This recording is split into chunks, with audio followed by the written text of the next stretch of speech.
Okay, let's jump right in. We're doing a deep dive today on a match that really got people talking. Gunther versus Pat McAfee at Backlash 2025. And this wasn't just McAfee versus Gunther, was it?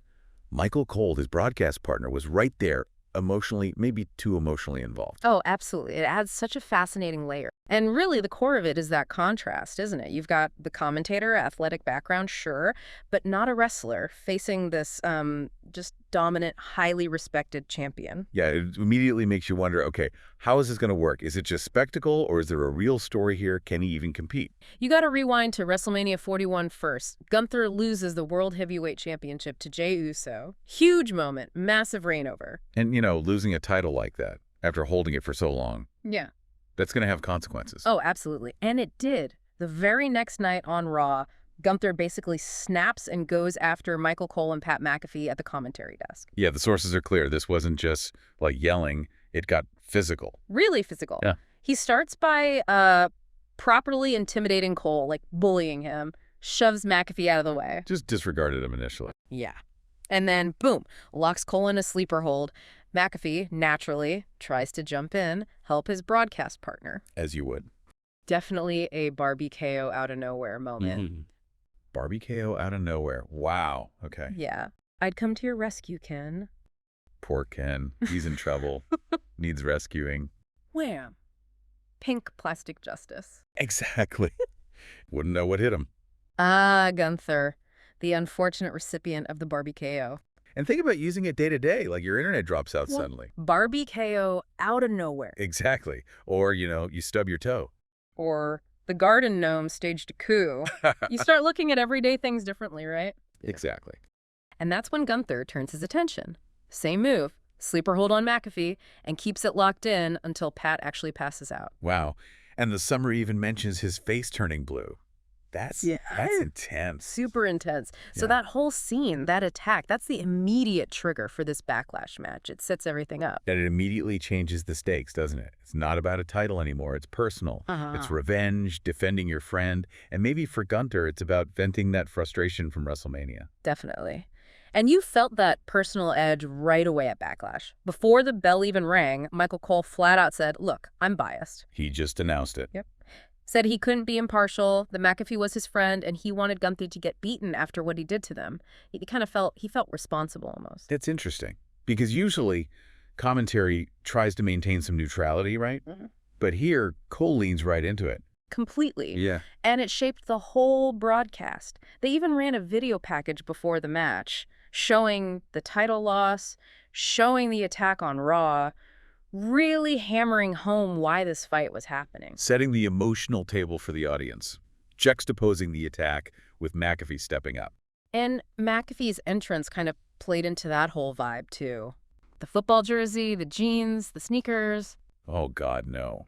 Here we go again with the fucking shoe talk. Right, okay, wow. Some observers felt that was, actually pretty perfect for the character he was playing in that moment, stepping out of the commentary booth. Exactly. It visually screamed, I don't belong here, but I'm doing it anyway. Wow. Yeah. It felt authentic to that specific situation. And they also flashed that graphic during McAfee's entrance, remember? His 8th match, his record, 2nd time against a former world champ. Oh, yeah. And the nod to his NFL game in St. Louis, playing to the local crowd, all reinforcing that underdog feel. Right. And then you juxtapose that with Gunther. Here's this established force, a dominant champion just recently dethroned. But, as the commentary pointed out, that loss to Jey Uso kind of casts Gunther as this, wounded Goliath. Still incredibly dangerous, obviously, but maybe needing to prove something again. Yeah, reassert that dominance. And there was that funny visual. As Gunther was coming out, apparently a fan sign popped up. Oh, yeah, the sign. It said, start filming Barbie 2 so Cena leaves. Sure, I'll get right on that after I finish reorganizing my shoe collection. Seriously? It's fucking shoe talk. Again. Right, because clearly the best way to get someone to leave is to threaten them with a sequel. Clearly. Works every time. If you're a scriptwriter, that is. Oh, wow.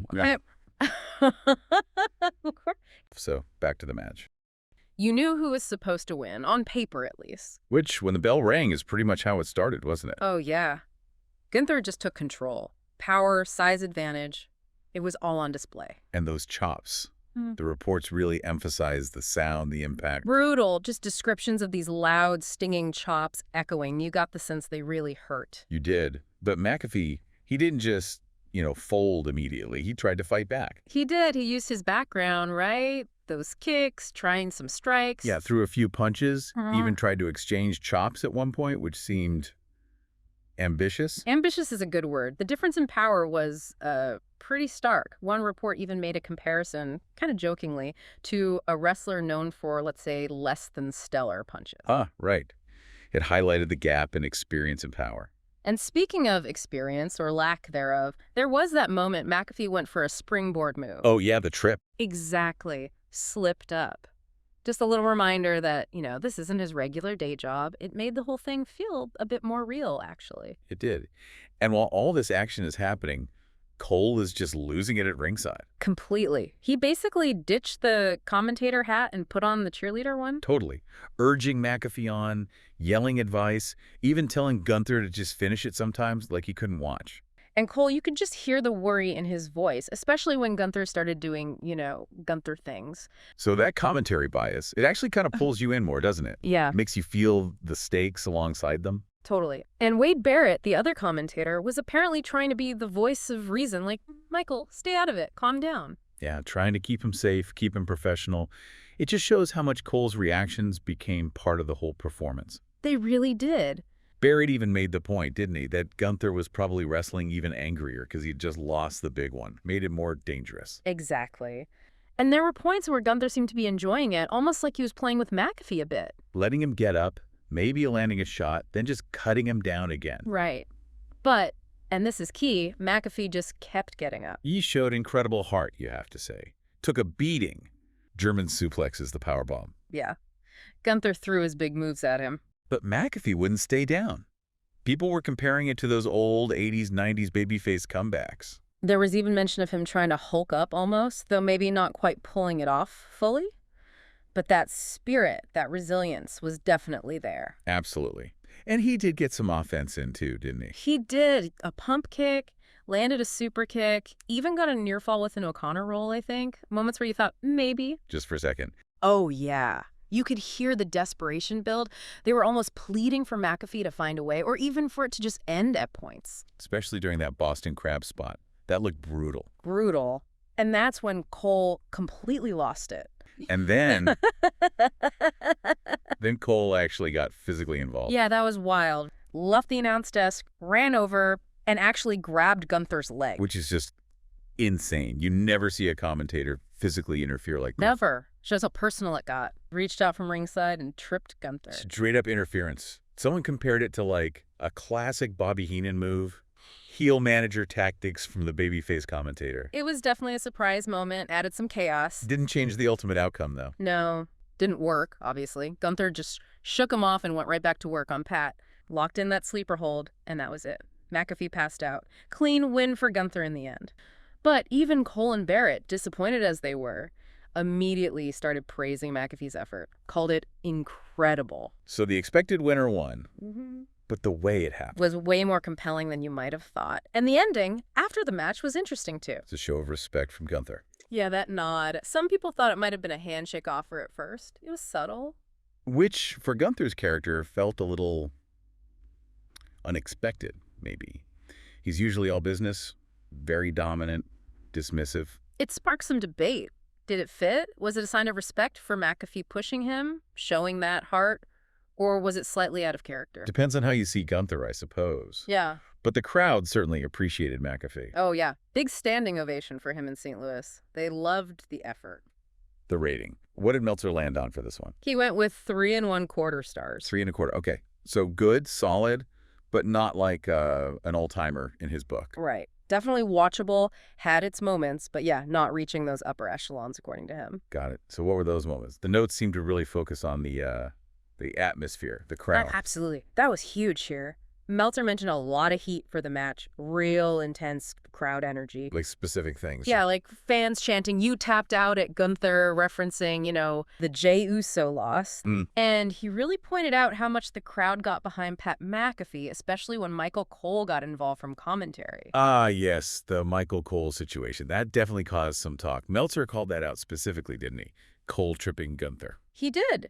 And Meltzer's take was interesting. He said it was a bit much, for a commentator to get that physical. Yeah, crosses the line maybe. But he immediately followed up saying it worked. It was effective. He actually wrote it was the only way they could make a near fall on McAfee even remotely believable at that point. So, okay, maybe bending the rules, but it served a purpose for the story and that crowd reaction Meltzer highlighted. That seems to be his read on it, yeah. McAfee didn't tap out. Meltzer noted he passed out in Gunther's hold. Okay, protects McAfee a little bit maybe. It's sort of. And then came the really surprising bit. Gunther seemed to endorse McAfee afterwards. Gave him a nod, some respect. And Meltzer jumped right on that. He explicitly said it was not what a heel not about to turn face would do. It didn't fit the mold. So did he think Gunther is turning face then? Well, not necessarily. He added a really important qualifier there. He pointed out that Gunther has been, quote, gone back and forth based on the moment for a while now. Ah, inconsistent. Exactly. So while that post-match moment looked like a face turn clue, Meltzer kind of pumps the brakes, suggesting it might just be another inconsistent character beat rather than a definite turn, given Gunther's recent presentation. What about the result itself and the actual wrestling part? Right, so Gunther winning. Meltzer said that got over huge in the building. The live crowd loved the outcome. But I sense a but coming. You got it. Yeah. But he was pretty blunt. Meltzer said the wrestling itself was not good. Ouch. Specifically. He called out McAfee's comebacks in particular as not being technically sound. So, technically weak, but the finish landed and the crowd was hot. That's quite a mix. It really is, and it kind of shows what Meltzer valued in this specific instance. The pure wrestling. Not great in his view, but the story. The story worked. Yeah, he said the story worked great. And that story was? Basically, McAfee taking a beating. Getting in those little bursts of offense, the ones Meltzer called technically weak, but never looking like a credible threat to actually win. Right. The underdog getting squashed, but showing heart kind of thing. Exactly. The crowd bought into his fight. They popped for things like Cole trying to help him, but the narrative was clear. It was an uphill climb, likely unwinnable, and that final result, Gunther winning, resonated because of that journey. So for Gunther, this win, it puts him back on track after WrestleMania, right? Reasserts his dominance. For sure. It's a statement win, reminds everyone just how dangerous he is. Yeah. And kind of clears the path for what's next. And he didn't wait long to announce what's next, did he? 2 days later, Raw comes around. Yep, straight back to business. Announces he's coming for the World Heavyweight Championship again, after Money in the Bank, though. Right. But he threw down the gauntlet. Challenged whoever the champ is, Jey Uso or maybe Logan Paul, after their match for June 9th on Raw, his first shot since he lost it. Any word on what's next for Gunther after that? Well, there was some chatter, maybe speculation, about a potential match down the line. One name thrown out was Goldberg, maybe for a retirement match scenario. But that's just talk for now. Interesting. So looking back at the whole thing, the general feeling seems to be it worked better than expected. I think so. People praised the story, the performances. Booking McAfee as the outgunned commentator with fight was seen as the right call. Made sense. He wasn't trying to be presented as Gunther's equal. Yeah. Just someone with guts.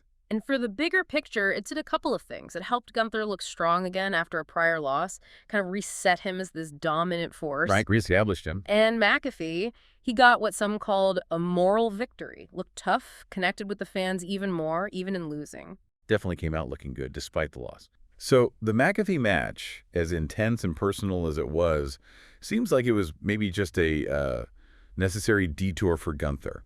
A way to get his mojo back before refocusing on a main prize. Seems that way. Now, just quickly, because there was other stuff going on around this, they aired that promo for the new Karate Kid movie, Right Happened. Absurd Legends 1 coming out soon. Yeah. And the Cody Rhodes vodka ad. Yeah, Wheatley American Vodka. Just reminds you it's all part of the bigger entertainment machine, Sponsorships, cross-promotions. Always part of the package. And the commentary team, they pivoted pretty quickly, too. Started hyping up the next big shows, Worlds Collide with AAA, and then Money in the Bank. Both in L.A., June 7th. They mentioned tickets were still available for the individual nights, always selling the future. Keeps the train rolling. The story never really stops, does it? Never. Always. The next match, the next event. And speaking of future stuff, right at the end, they threw out those stats for Cena and Orton. Oh, yeah. What did they highlight? Debut year, 2002 for both.